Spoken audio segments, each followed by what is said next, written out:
मी त्या सर्वांचा ज्यांनी भारत देश घडवला. सन्माननीय व्यासपीठ, वंदनीय गुरुजन वर्ग आणि येथे उपस्थित माझे प्रिय देशबांधवांनो, मी कामिनी चंदू ठाकरे. सर्वांना माझा नमस्कार.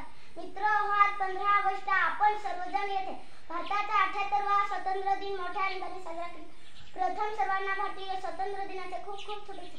आपला भारत देश 15 ऑगस्ट 1947 रोजी इंग्रजांच्या गुलामगिरीतून मुक्त झाला. पण हे स्वातंत्र्य आपल्याला सहजासहजी मिळाले नाही. त्यासाठी अनेक शूरांनी आपले प्राण पणाला लावले. लोकमान्य टिळक, सुभाषचंद्र बोस, महात्मा गांधीजी, भगतसिंग, सुखदेव, राजगुरू, डॉ. बाबासाहेब आंबेडकर, सरदार पटेल इत्यादी अनेक स्वातंत्र्य सैनिकांनी भारत मातेला स्वतंत्र करण्यास अथक परिश्रम केले आणि आपली भारत माता स्वतंत्र झाली. 15 ऑगस्ट 1947 हा दिवस भारताच्या इतिहासात सुवर्ण अक्षराने कोरला गेला. त्याच्या सर्व ध्येय क्रांतिकारकांच्या देशपुत्राचे आहे. असा या अथक सैनिकांना माझा सलाम.